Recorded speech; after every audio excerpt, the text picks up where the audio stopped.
நீதிமொழிகள் 13ஆம் அதிகாரம் 21, 22 வசனங்களை நாம் தியானிக்க இருக்கிறோம். இந்த மாலை வேளையிலே உங்கள் ஒவ்வொருவரையும் இந்த பணித்துள்ள நிகழ்ச்சிக்கு வாழ்த்தி வரவேற்கிறோம். வாசிக்கிறேன். பாவிகளை தீவினை தொடரும், நீதிமான்களுக்கோ நன்மை பயனாக வரும். நல்லவன் தன் பிள்ளைகளின் பிள்ளைகளுக்கு சுதந்திரம் வைத்து போகிறான், பாவியின் ஆஸ்தியோ நீதிமானுக்காக சேர்த்து வைக்கப்படும். நீதிமொழிகள் 13, 21, 22 இந்த காரியங்களை பார்த்தோம். அன்பான சகோதர சகோதரிகளே, தொடர் வரும் காரியங்களை ஒவ்வொரு மனிதனையும் தொடர்ந்து பின்பற்றுகிற காரியங்கள் என்ன? பாவத்தின் விளைவு, நன்மைக்கான பயன், இவைகள் எல்லா மனிதரையும் பின்பற்றி வருவதை நாம் அறிந்திருக்கிறோம். இதை மறுக்கிறவர்கள் ஒருவரும் இல்லை. பாவத்தின் சம்பளம் மரணம். உப்பு தின்னவன் தண்ணி குடிப்பான். உலக பழமொழியிலும் உலக மார்க்கங்களிலும் எல்லா மார்க்கங்களிலும் ஏற்றுக்கொள்ளக்கூடிய ஒரு விஷயம் என்னவென்று சொன்னால், விளைவுக்கான வினையை நாம் அறுத்து கொள்ள வேண்டும் என்பதை நாம் அறிந்திருக்கிறோம்.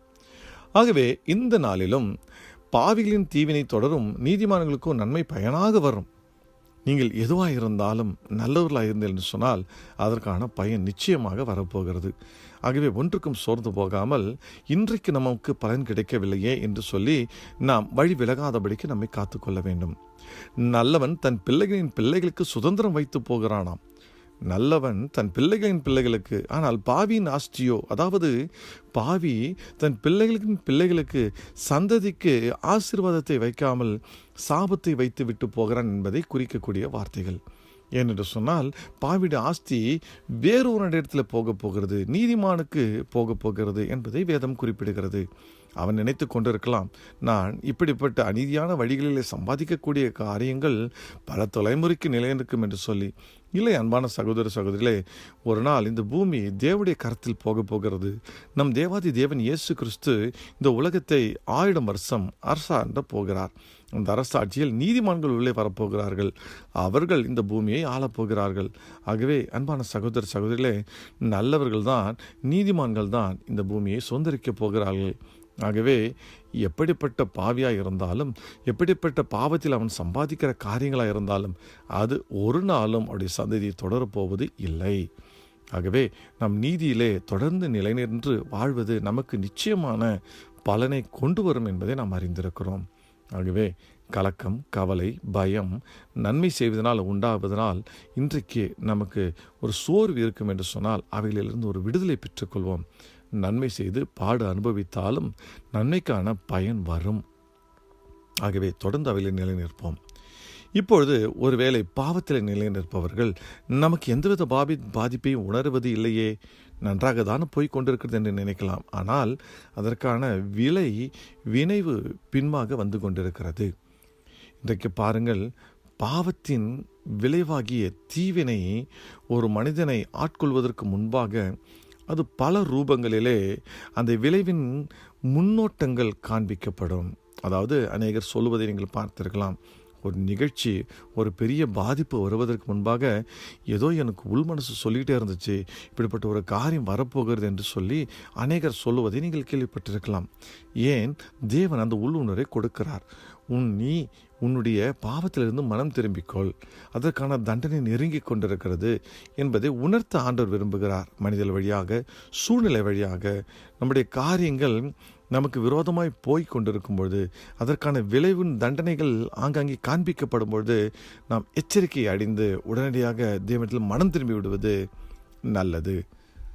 ஆம் அன்பான சகோதர சகோதரிகளே, இன்றைக்கு அப்படிப்பட்ட பாவ காரியத்தில் இருப்பதனாலே நம்மை ஒரு காரியம் தொடர்கிறதே என்று பயம் இருக்கும் என்று சொன்னால், இன்றைக்கும் ஆண்டவர் ஒரு வாய்ப்பை வைத்திருக்கிறார். மனம் திரும்புங்கள், ஆண்டவரை நோக்கி பாருங்கள். இயேசு கிறிஸ்து இன்றைக்கும் விடுதலை கொடுக்க வல்லவராயிருக்கிறார். அதற்காக தான் அவர் தன்னையே பலியாக கொடுத்து சிலுவையில் தொங்கினார். ஒருவேளை நீங்கள் அறியாமல் வாழ்ந்திருந்தீர்கள் என்று சொன்னால் அவருடைய விளைவை இந்த நாளில் நான் சுமக்க வேண்டியிருக்கிறதே, அந்த சாபத்தை, அந்த விளைவை என் பிள்ளைகள் பார்க்கிறார்களே, அனுபவிக்கிறார்கள் என்று சொல்வேன் சொன்னால் கவலைப்படாதீர்கள். நம் ஆண்டவராகிய இயேசு கிறிஸ்து இன்றைக்கும் இப்பொழுது கேட்டுக்கொண்டிருக்கிற உங்கள் அருகிலே நிற்கிறார். நீங்கள் அவரை நோக்கி பார்க்கல என்று அவர் பார்த்து கொண்டிருக்கிறார். அவரை நோக்கி இயேசுவே என்று கூப்பிடும் பொழுது அவர் உங்களுக்கு உதவி செய்ய வல்லவராயிருக்கிறார். இயேசு யோவான் 8:12 சொல்கிறார். மறுபடியும் இயேசு ஜனங்களை நோக்கி, நான் உலகத்திற்கு ஒளியாக இருக்கிறேன், என்னை பின்பற்றுகிறவன் இருளில் நடவாமல் ஜீவ ஒளியை அடைந்திருப்பான் என்றார். ஆம், அன்பான சகோதர சகோதரிகளே, அந்த இருள், அந்த தீமை நம்மை பற்றிவிடும் என்று பயம் உங்கள் இடத்துல இருக்கும் என்று சொன்னால், இந்த நேரத்தில் ஆண்டவர் நோக்கி பாருங்க, ஏசப்பா, எனக்கு அந்த இருள் ஆதிக்கம் செலுத்தாதபடிக்கு ஒரு வாழ்க்கை வேண்டும். அந்த இருள், அந்த தீமை என்னை மேற்கொண்டு விட்டு விடாதீங்க, என்னை கையெழுத்து விடாதீங்க, என்னை அதற்கு ஒப்பு கொடுத்து விட்டு விடாதீங்க என்று சொல்லி ஆண்டவரை நோக்கி ஜெபம் பண்ணுங்க. மன்னிப்பு கேளுங்க. நடந்த தவறுகளுக்காக மன்னிப்பு கேட்க மனம் திரும்பும் பொழுது, மனம் வருந்தும் பொழுது தேவன் இரக்கமுள்ளவராக இருக்கிறார். இறங்கி நமக்கு ஒரு விடுதலை செய்ய வல்லவராக இருக்கிறார். அவர் எதிர்பார்ப்பதெல்லாம் மனம் திரும்புவதை மாத்திரமே. மனம் திரும்பும் பொழுது ஆண்டவர் அன்போடு இறங்கி நமக்கு விடுதலை கொடுக்க வல்லவராக இருக்கிறார்.